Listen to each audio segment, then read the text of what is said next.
গল্প দ্বিতীয় বিবাহ বার্ষিকী। কলমে আর কণ্ঠে আমি রাত্রি, কৃষ্ণ সখী। বইয়ের নাম অনুভূতির সম্পর্ক। অরিত্রী সেদিন বৃষ্টিতে ভিজছিল, দু হাত মিলে আকাশের দিকে তাকিয়ে প্রতিটা ফোঁটা অনুভব করছিল।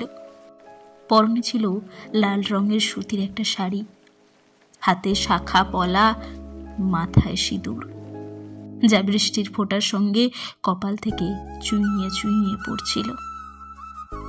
বৃষ্টি ভেজা অরিত্রের দিকে দু চোখ ভরে দেখছিল তার স্বামী প্রশান্ত। এই একটা নারীর মাঝে এসে প্রতিবার নতুন কিছু খুঁজে পায় সে। 25 বছর বয়সী অরিত্রীর মাঝে একটা নিষ্পাপ বাচ্চার মতো আচরণ দেখা যায় এখনো, যা প্রতিবার মুগ্ধ করে প্রশান্তকে। অরিত্রী ও প্রশান্তের বিবাহিত জীবন আজ বিগত 2 বছর। দ্বিতীয় বিবাহ বার্ষিকী এটা তাদের। তবে অরিত্রী উপহারে প্রশান্তের কাছে একটু সময় চেয়েছে। প্রশান্ত নিজের একটা ব্যবসা আছে, আর ব্যবসার কাজে সারাদিন মুখ গুজে পড়ে থাকে প্রশান্ত। এক কথায় বলা যায় কাজ পাগল মানুষ প্রশান্ত। তবে অরিত্রী হাউসওয়াইফ নয়, একটা অনাথ আশ্রমে বিনা পয়সায় শিক্ষিকার কাজ করে। এই কাজে করে অরিত্রী শান্তি পায়।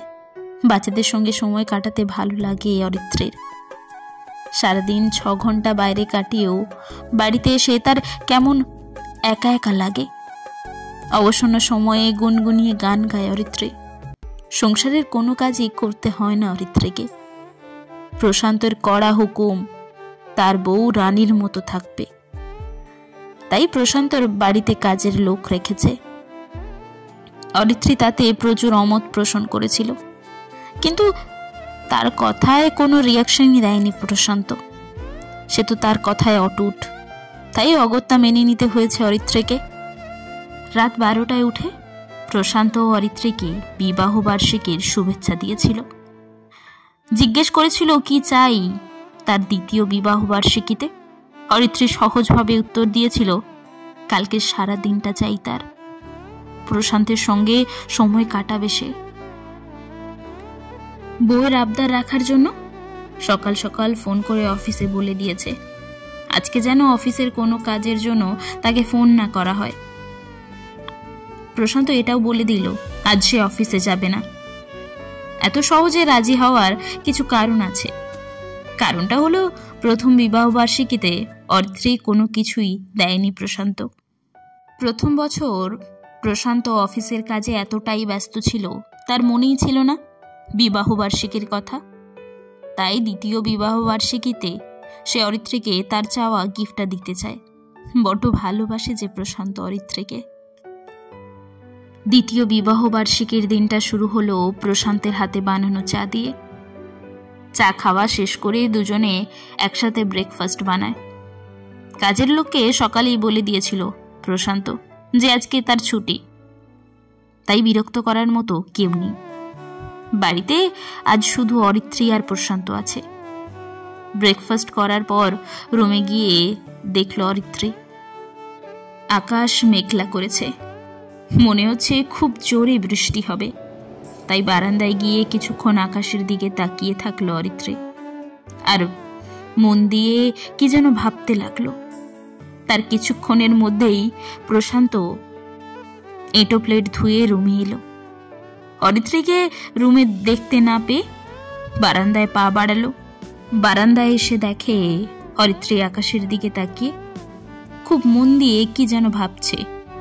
ধীর পায়ে অরিত্রীর পাশে গিয়ে দাঁড়ালো প্রশান্ত। খুব কোমল স্বরে জিজ্ঞেস করলো, কি ভাবছো এত মন দিয়ে? অরিত্রী ভাবনায় এতটাই বিভোর ছিল যে প্রশান্ত পাশে এসে দাঁড়িয়েছে কখন টেরই পায়নি। প্রশান্তর ধীর কণ্ঠে চমকে উঠল অরিত্রী। তারপর কয়েক সেকেন্ড নিজেকে সামলে হালকা হেসে একটা আবদার করে বসলো প্রশান্তকে। অরিত্রী আজকে বৃষ্টিতে ভিজতে চায়, তাও আবার প্রশান্তের সঙ্গে।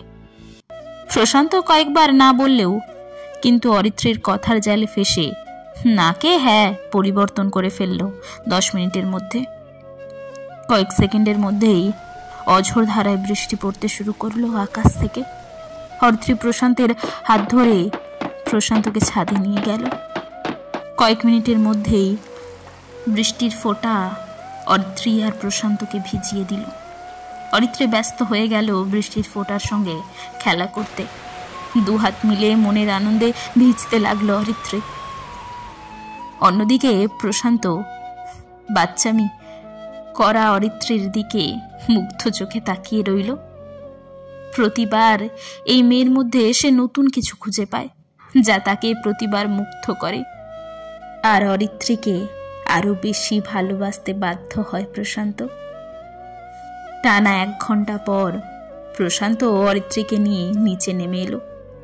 রুমে এসে প্রথমে অরিত্রীকে চেঞ্জ করতে পাঠালো ওয়াশরুমে। প্রশান্ত রুমে ভেজা জামা কাপড় চেঞ্জ করে নিল। চলে গেল 2 কাপ চা বানাতে।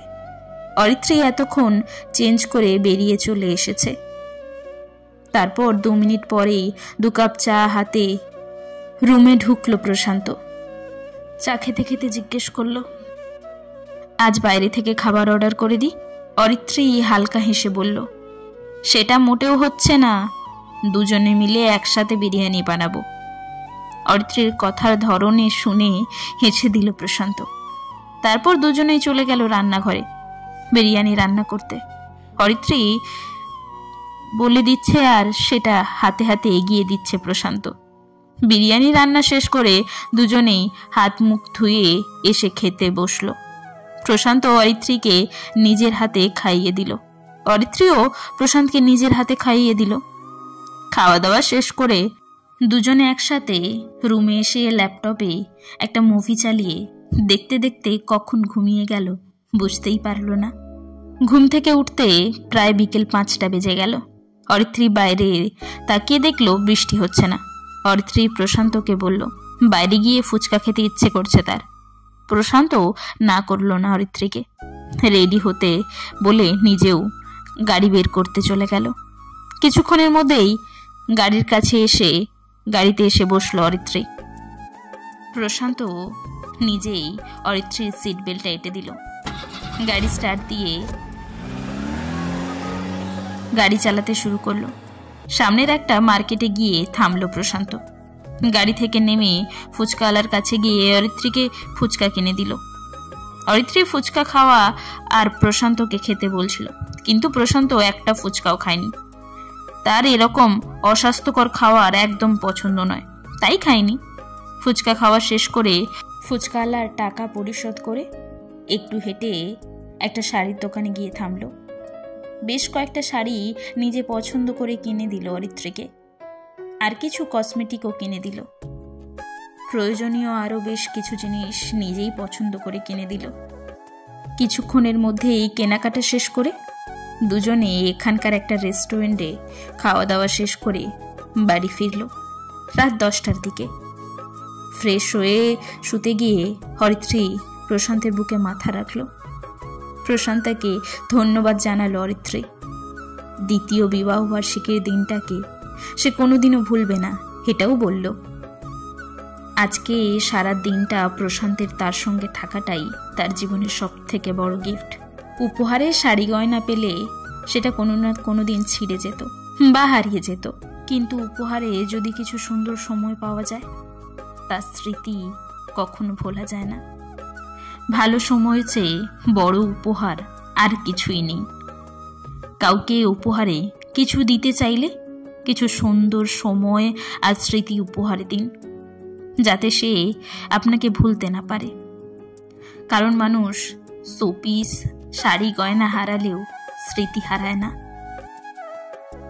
তাই উপহারে প্রিয় মানুষকে ভালো সময় আর ভালো স্মৃতি উপহারে দিন। অরিত্রী আর প্রশান্তের জন্য শুভ কামনা করবেন। কোনো ভুল ত্রুটি হলে মার্জনা করবেন।